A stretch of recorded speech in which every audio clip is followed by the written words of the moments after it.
Lo primero de todo, dar las gracias a todas las personas que nos siguen en redes sociales y en YouTube.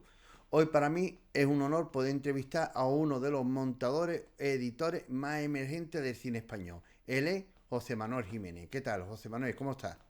Hola, ¿qué tal? ¿Cómo estás? Pues nada, muchísimas gracias. Para mí es un auténtico placer estar aquí con todos vosotros hoy.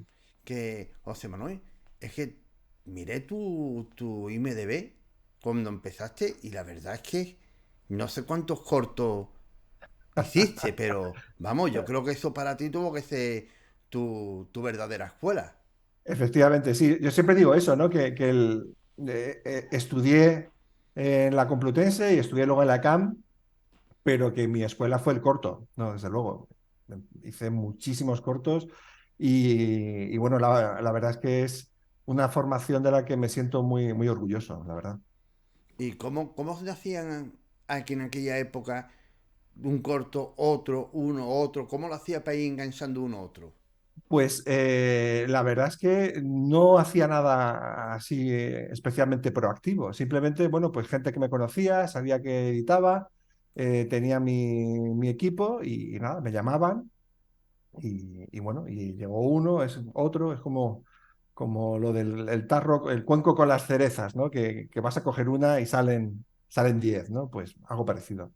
Y al principio conozco montadores que directamente al principio quieren ser directores o dedicarse a otra cosa. Desde el principio ya pensaba dedicarse a la edición.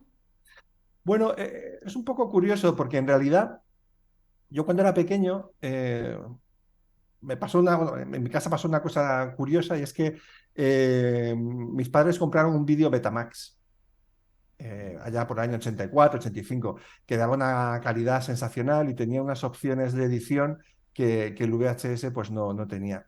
Entonces, al tiempo, mis padres compraron un VHS y claro, me di cuenta que si conectaba los dos vídeos, pues podía quitar los anuncios. O sea que bueno, realmente empecé como a hacer mis primeros juegos con la edición.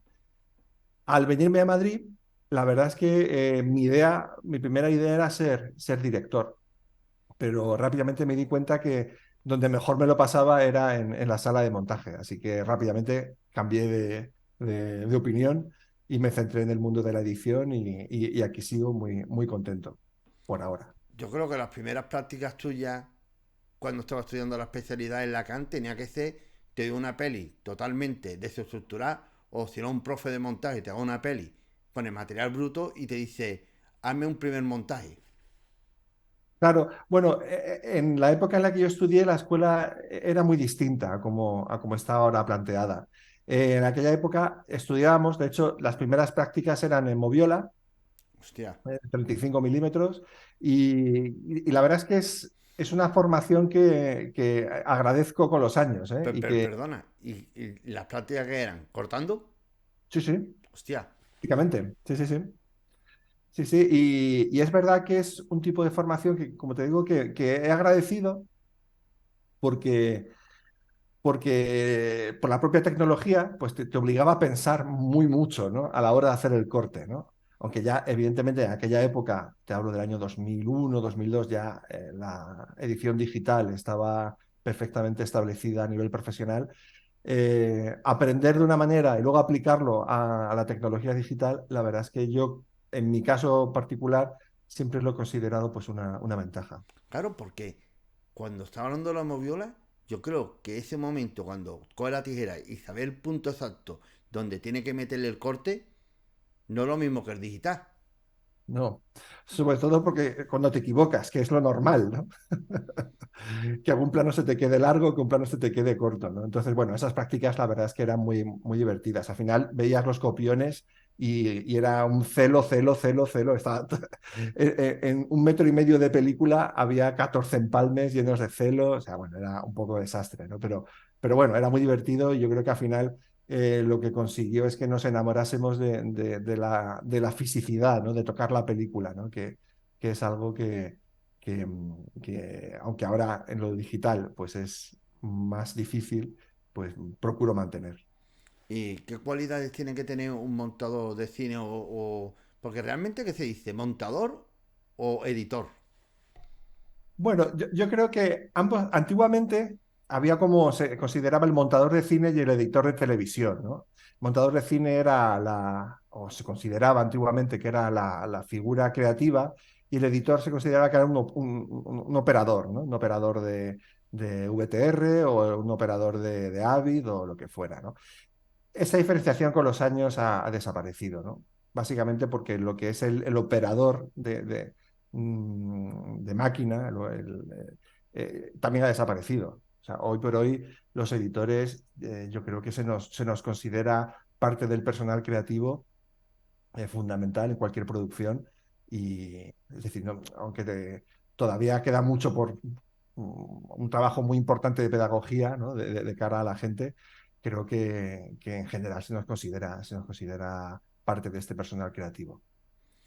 Pero, ¿qué cualidades tiene que Ah, tener? ¿Qué pues cualidades tiene que tener? bueno, Aparte pues, también. pues yo creo que la principal cualidad para mí es tener un sentido de la narración, ¿no? El saber contar historias.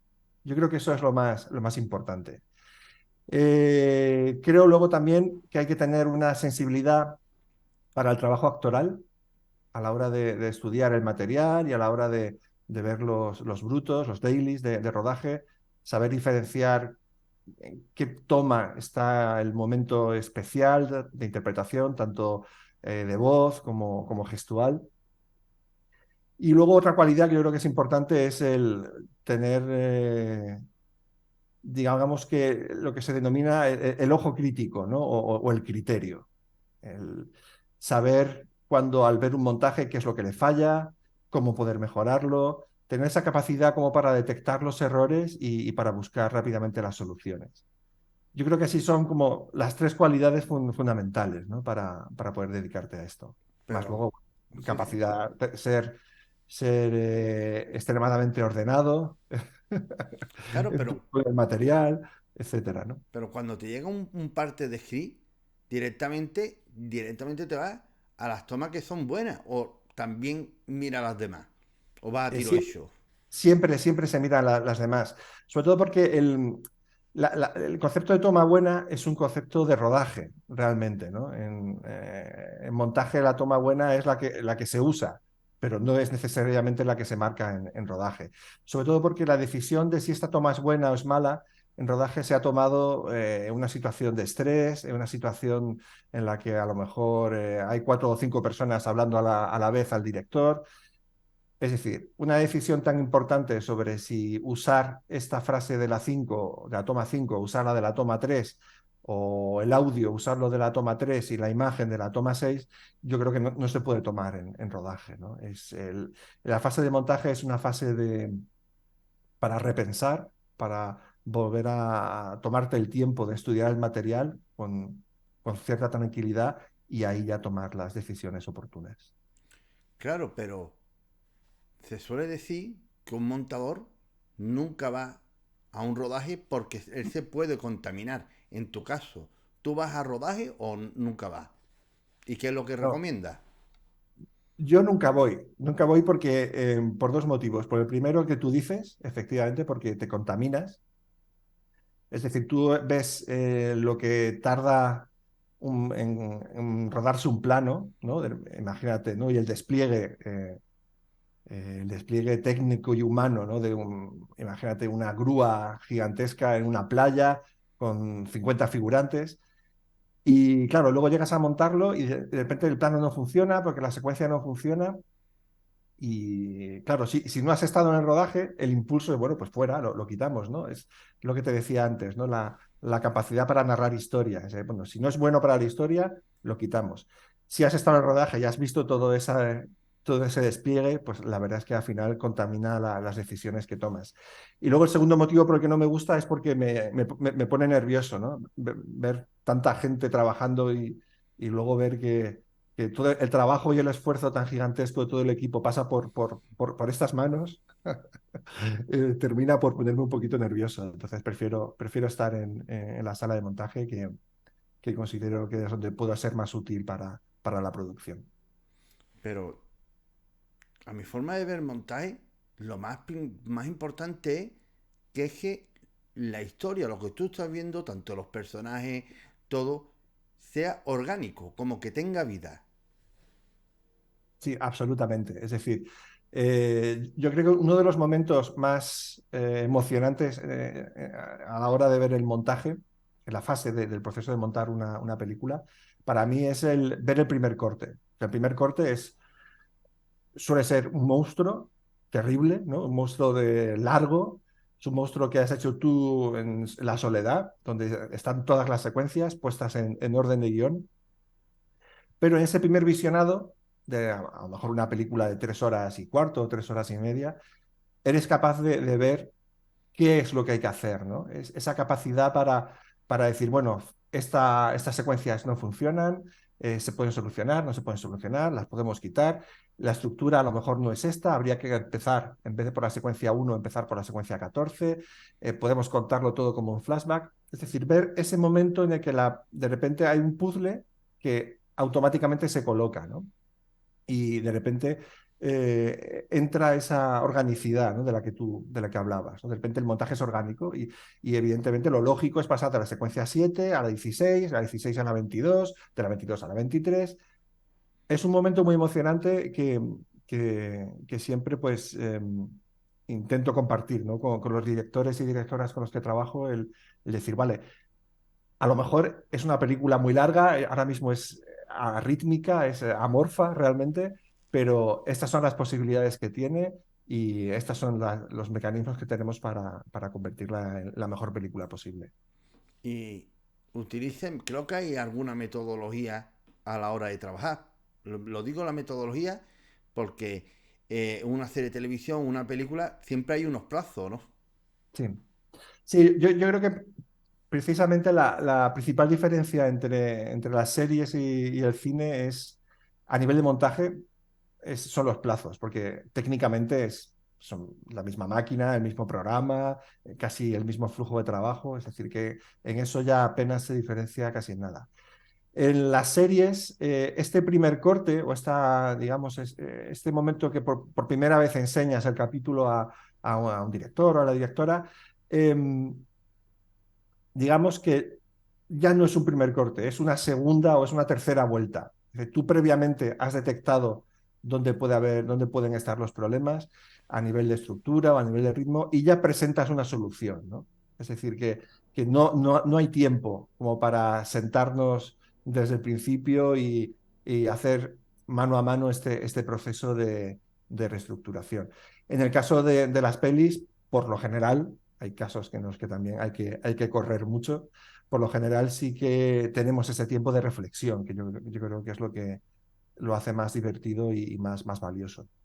Pero imagino que siempre no hay unos plazos de entrega o imagínate que si rueda una peli, casi siempre puede ser como 3 o 4 meses de montaje. Sí, sí, sí. Sí, los plazos de entrega, o sea, yo creo que es más o menos, te iba a decir fácil, pero no es la palabra, más o menos abarcable el definir cuánto se va a tardar en rodar una producción. Pues este es el guión, este es el presupuesto, estos son los condicionantes de fechas, calendarios y tal. Vale, pues el plan de trabajo es este, ¿no? A nivel de montajes es muy difícil. Bueno, me preguntan cuánto vas a tardar en montar una peli, es difícil porque en realidad no sabes qué te vas a encontrar, ¿no? A día uno de montaje, si de repente la historia funciona o no funciona, o sea, es realmente muy complicado. La realidad es que efectivamente hay unos plazos de entrega y bueno, yo creo que es importante tenerlos en cuenta y siempre pido a las producciones en las que trabajo, con las que colaboro, siempre pido también cierta flexibilidad, ¿no? Porque a lo mejor una semana o 2 semanas más de trabajo no supone un problema importante para una producción, pero sí que el resultado, la diferencia, es una película que está a medio camino todavía o a tener una película totalmente cerrada y de la que todo el mundo se pueda sentir contento y orgulloso. Claro, porque lo más normal, lo que siempre he escuchado es el tema también, mucha gente, que lo dice mucha gente que están empezando, es no pasa nada si sale mal. el montador no lo arregla. Y yo creo que no, porque si las tomas son malas, el montador no puede hacer milagros. Es muy curioso porque muchas veces tengo la sensación que no hay un término medio, ¿no? Con respecto a nuestro oficio. Hay gente que no conoce el poder transformador ni conoce el valor del montaje y lo desprecia. Y gente que es todo lo contrario, ¿no? Que piensa que es un poco como ir a Fátima o a Lourdes, ¿no? Al milagro, ¿no? Entonces, bueno, es verdad que el poder transformador del montaje es gigantesco, ¿no? Es casi infinito las cosas que podemos hacer, pero bueno, dentro de una realidad, ¿no? Y es lo que tú dices, bueno, pues necesitamos un material con el que trabajar, necesitamos tiempo y, y bueno, una serie de apoyos a lo largo del proceso. ¿Y qué importancia tienen los códigos de tiempo? Porque yo creo que los códigos de tiempo son muy importantes para después coordinar a todo el equipo de Sí. postproducción. Bueno, el código de tiempo en realidad es un concepto de vídeo muy, muy, muy antiguo que hemos ido heredando incluso dentro del cine digital. Al final, el código de tiempo es como el DNI, ¿no? de cada frame de tu producción. Es una manera de identificarlo para que no se repita y vaya asociado a un archivo, ¿no?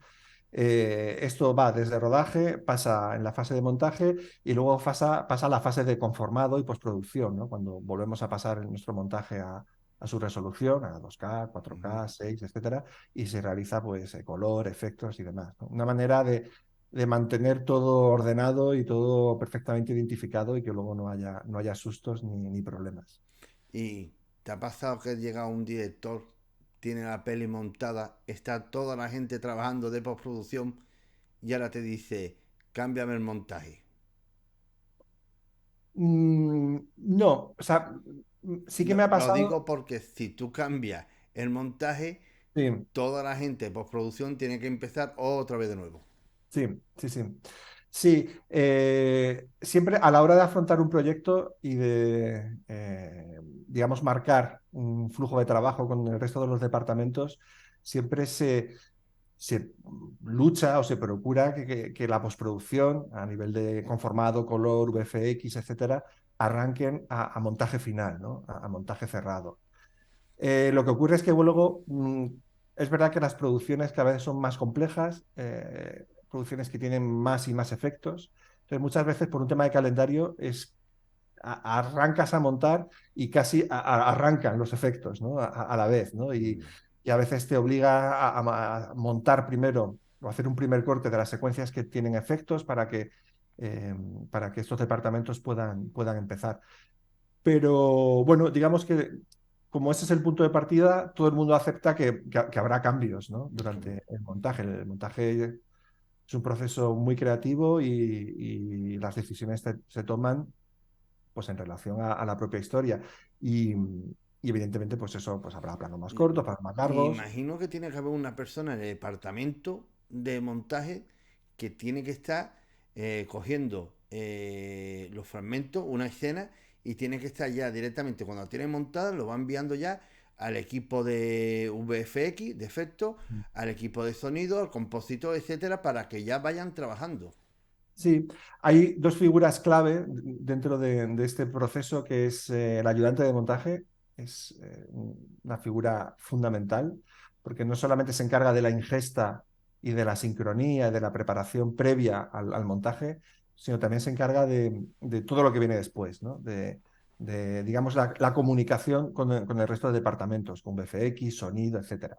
Y la otra figura es el coordinador. El coordinador de postproducción es una figura que es relativamente reciente en nuestro cine y es la figura que se encarga de esta coordinación a un nivel más, quizá un poco menos técnico, sino a un nivel más de calendarios, presupuestos y de diseñar, pues esto que te digo, si de repente va a arrancar el departamento de VFX en la semana 4 de montaje o la semana 5 de montaje, si se van a esperar, bueno, pues a hacer un poco esta labor de producción que es fundamental para que todo llegue a buen puerto.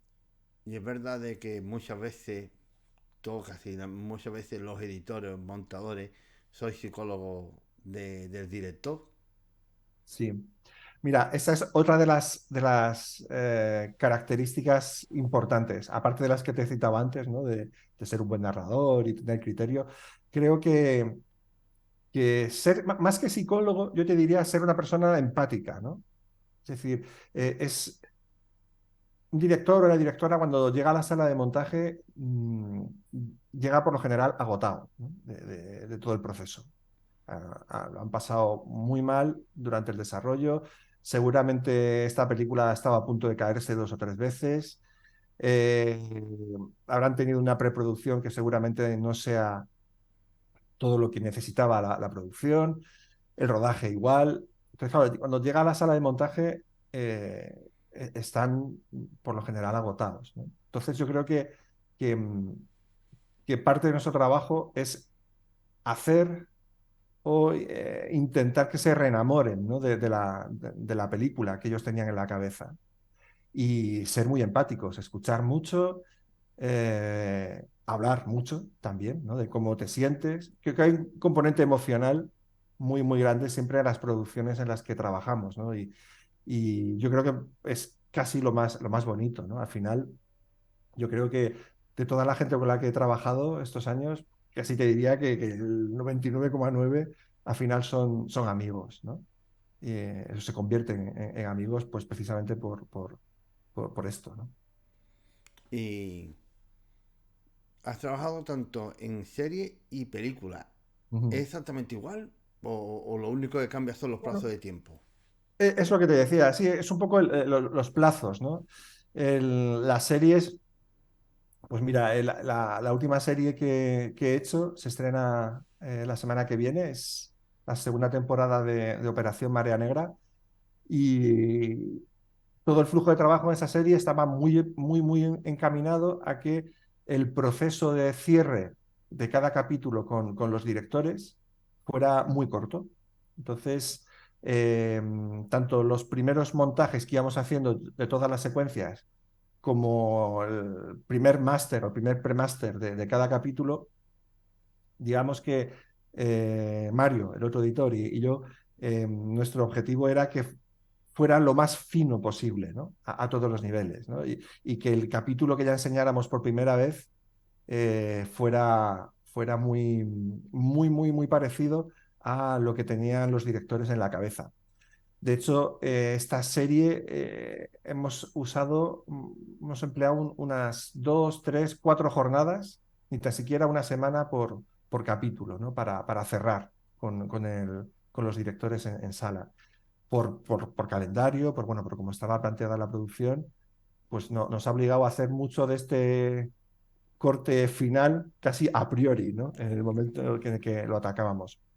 Pero te digo que es una situación más dada en el mundo de las series que en el mundo del largometraje, que hay mucho más tiempo para reflexionar y estudiar y sobre todo algo a lo que sí que invito mucho a los directores y directoras con los que trabajo, que es a darnos el gustazo de equivocarnos, ¿no? De repente probar una estructura y ver que no funcionaba, a lo mejor en la versión 16 del montaje, ver que la estructura no funciona y darnos cuenta que la 14 era mucho mejor, ¿no? Que era una película mucho más interesante y mucho más cohesionada. Y editaste la película Secuestrado. Sí, sí, Háblanos hace ya. cómo fue la edición de esta peli, porque realmente es una película que es casi todo plano secuencia. Sí, sí, sí, sí. Pues sí, bueno, yo creo que yo- posiblemente sea la peli que más rápido he editado. Pero, ¿hay corte por el medio o no? Sí, sí, sí, sí que hay. Sí, sí, sí. No muchísimos, pero sí. Sí es verdad que el planteamiento que hizo Miguel Ángel y el resto del equipo, sobre todo el equipo de cámara, era o sea, tenía la película muy, muy, muy estudiada y sobre todo muy ensayada en el propio set con los actores. Entonces, básicamente era coger las tomas. repensar las tomas que se habían dado por buenas, ir comparándolas, y si en algún momento no había algo que estaba mejor en la toma 6 de este segmento, ¿no? Del plano secuencia, y de aquí, a partir de aquí, estaba mejor en la toma 8, buscar la manera de combinarlos sin que el ojo se dé cuenta, ¿no? Porque precisamente yo creo que la gracia de esa película es la sensación de tiempo real, ¿no? Y has trabajado también en películas de animación. Sí. ¿Es igual el montaje en animación y en una película con actores reales? Bueno, te voy a dar una contestación un poco esquizofrénica, ¿vale? Por un lado te voy a decir que sí y por otro lado te voy a decir que no. No tiene nada que ver. Vale. No se parece porque, por un lado, la animación te obliga a hacer, sin en el cine de imagen real, primero ruedas y luego montas.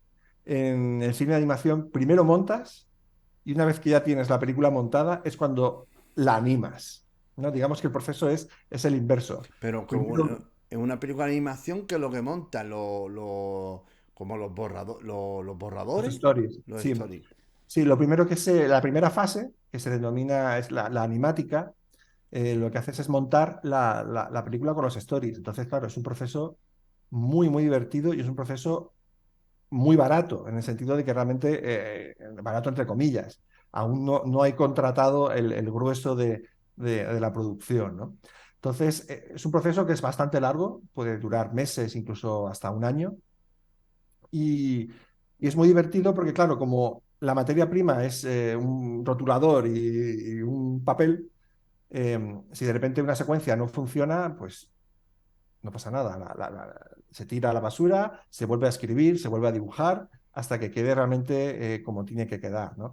Y lo mismo ocurre con la estructura de la peli. Es decir, las películas de animación en esa fase son extremadamente moldeables. Puedes hacer lo que quieras. Por eso es tan divertido, ¿no? El proceso de edición. Una vez que la animática está más o menos cerrada, digamos que empieza el gasto grande, ¿no? Empieza el departamento de layout, empieza el departamento de animación. Luego cambia mucho si es animación tradicional, si es animación por ordenador. También digamos que el- el- el proceso cambia bastante. O sea, por eso, por esa parte te digo que es muy, muy distinto respecto a la imagen real. Por otro lado, sí es verdad que al final es contar historias, es gestionar emociones y llegar al espectador, ¿no? Y eso es idéntico en animación que en imagen real, ¿no? Es decir, que los fundamentos que te llevan a sentir que una secuencia funciona o no funciona, o los fundamentos que te llevan a sentir si algo está largo o si es arrítmico, es igual.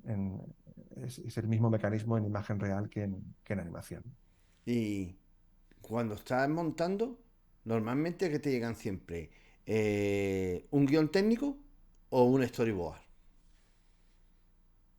Pues salvo secuencias a lo mejor muy complejas a nivel de efectos, que, pues que haya muchos planos completamente hechos por ordenador o algún personaje digital, salvo algo muy, muy concreto, por lo general nada, nada de eso. No, el guión técnico yo considero que es un documento que forma parte del rodaje y que es importante para la planificación y el plan de trabajo, pero en realidad a montaje no afecta. No, quiero decir que creo que no es, o en mi caso, no es una manera fácil o no es una manera interesante de comunicarte con el montador, ¿no? O sea, yo creo que el montador tiene que saber más del texto, de la historia, del subtexto, de qué es lo que pasa por debajo de los diálogos, más que realmente si estaba planificado hacer este plano primero y este después. Yo creo que eso es algo que luego en la sala de montaje, como te replanteas todo, no tiene, para mi gusto, no tiene especial valor. Y háblanos cómo fue trabajar con Cordo Serra, Miguel Ángel Viva o Asiero Maña. Bueno, pues muy bien. La verdad es que Vamos, por ahora estoy muy contento porque tengo como la suerte de trabajar con gente muy, muy interesante y sobre todo muy distinta. O sea, realmente yo creo que eh, cada uno en su terreno es un poco especial, ¿no? Tanto en el caso de los que me comentas, ¿no? De Coldo, de Miguel Ángel o de Achero, ¿no? La verdad es que es un proceso como muy, muy, muy divertido, ¿no? El trabajar con ellos. Además, son personas muy divertidas, son personas con un gran y un gigantesco sentido del humor y siempre pues compartir largas sesiones de montaje con ellos pues hace que todo sea más fluido y sobre todo como el ambiente creativo, que yo creo que es lo más importante en una sala de montaje, yo creo que fluye y está genial. Vamos, y vamos, yo creo que eso lo puedo decir yo creo que de todos los directores y directoras con los que he trabajado. ¿Y cuál es la película que te siente más orgulloso con tu trabajo? Y explícanos el por qué. Uf, la película más orgulloso. Sí, la película donde tú digas, me estaba enfrentando a una locura y lo hice también, es que cuando lo viste tú dijiste, hostia, la mano Pues, temblando y después tú lo ves y sí. dijiste, sí, sí. Pues mira, fíjate, yo me siento muy orgulloso de todas, la verdad. Pero he de reconocer que la última película que he hecho, que la acabo de terminar hace unos días, se llama La Ternura. Es la última película de Vicente Villanueva, que es un director con un talento increíble. Es un director novel, creo, ¿no? No, no, no, no, tiene bastantes películas. No, no me suena. Sí, por ejemplo, hizo Tok Tok, Vale, hizo ok, ya conozco. Sevillanas en Brooklyn, Semillano en Brooklyn, ok. hizo El Juego de las Llaves, algo así como de las últimas. Nacida para ganar, que es una película maravillosa. Y esta es una película que tiene un tono, está basada en una obra de teatro, tiene un tono muy curioso, porque es una película que empieza como si fuera una película de magia, de fantasía, luego cambia a la comedia, evoluciona al melodrama, luego vuelve a la comedia. Es una película que tiene un género siempre cambiante, ¿no? Y es verdad que al leer el guión y empezar a recibir el material, sí que fue un poco, Dios mío, cómo vamos a hacer que parezca una sola película, ¿no? Y bueno, y mano a mano, Vicente y yo, pues lo hemos estado trabajando durante un montón de tiempo y la verdad es que estoy muy, muy contento del resultado, ¿no? Espero que cuando se estrene pues a la gente pues le guste y aprecie este trabajo sí, pues de gestión de los tonos, ¿no? Y de un poco el espíritu de la película. Y para terminar, ¿qué consejo le daría a los jóvenes que se quieren dedicar al mundo de la edición? Bueno, pues muchísimos, la verdad. Por un lado, creo que el primero es paciencia, es decir, el trabajo de edición es un trabajo creativo y digamos que acceder a este trabajo pues lleva tiempo. No es raro. Esto de llegar y besar el santo es bastante complicado en el mundo del montaje, que se puede dar, pero es extraño, ¿no? Creo que ante todo hay que educar el criterio, educar el ojo y para eso creo que hay que ver mucho cine, leer mucho, escuchar mucha música, ir a muchos museos. Es decir, creo que hay una formación humanista fundamental que necesitas para educar este criterio y este ojo cinematográfico, ¿no? Y luego ensayar, trabajar, editar sin parar, ¿no? Editarlo todo. No hay cortometraje menor, ni hay película menor, ni hay videoclip menor, ni nada. Creo que hay que enfocar el trabajo con mucha humildad y lanzarte, ¿no? Y editar. Cada día que editas, te vas a casa habiendo aprendido algo nuevo, seguro.